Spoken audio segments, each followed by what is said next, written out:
Hello everyone, मेरा नाम है तरुण गुप्ता और आज अपन देखेंगे कि ताजमहल का जो कलर है वो बेकार क्यों हो रहा है। इसके जनरली 3 फैक्टर्स हैं। दूसरे और तीसरे फैक्टर्स तो साइंस क्लास 10th एनसीईआरटी में दिए हुए हैं और बहुत अच्छे समझाए गए हैं।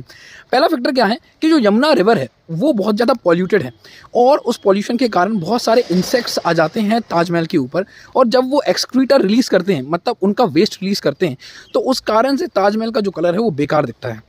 सेकंड रीज़न जो दिया है अपन को क्लास 10 साइंस एनसीईआरटी में, चैप्टर का नाम है एसिड बेस एंड सॉल्ट्स। इसमें एक कॉन्सेप्ट दिया है एसिड रेन। अब एसिड रेन होता क्या है ये समझते हैं। जब रेन वाटर का पीएच 5.5 से कम हो जाता है तब अपन उसको बोलते हैं एसिड रेन। अब होता क्या है इस ओवरऑल सिनेरियो में कि जो इंडस्ट्रियल वेस्ट निकलते हैं उसमें 2 गैसेस निकलती हैं, NO2 और SO2, नाइट्रोजन डाइऑक्साइड और सल्फर डाइऑक्साइड।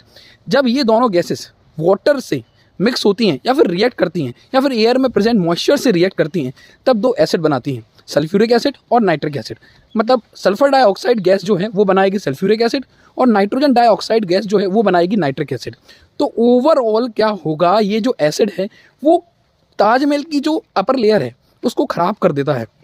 तो दूसरा फैक्टर तो ये हो गया। अब तीसरा फैक्टर दिया है अपन को कार्बन एंड इट्स कंपाउंड में। तो ये लाइन पढ़ना सभी लोग। इसमें क्या लिखा है, जब अनसैचुरेटेड हाइड्रोकार्बन्स जैसे कि एल्कीन और एल्काइन जलते हैं, मतलब ऑक्सीजन की प्रेजेंस में रिएक्ट करते हैं, जो कि इंडस्ट्रीज़ में हो रहा है ओवरऑल। अब तब क्या होता है, तब येलो कलर की फ्लेम निकलती है और निकलता है ब्लैक स्मोक, जिसको अपन बोलते हैं सूत। तो ये सूत जो है वो डिपॉजिट हो जाता है कहाँ पर, ताजमहल की अपर लेयर पर।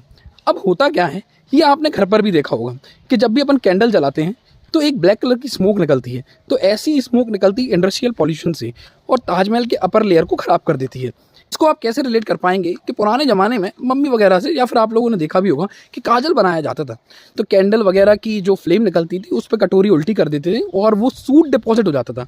तो या तो अपन सूती डिपॉजिट बोल लो उसको, या तो अपन सूत बोल लो। तो ये 3 फैक्टर्स हैं जो कि ताजमहल के कलर को क्या है बेकार कर रहे हैं। और भी फैक्टर्स हो सकते हैं बट ये रिलेटेबल थे, समझने लायक ईजी थे, इसलिए बता दिए। Thank you.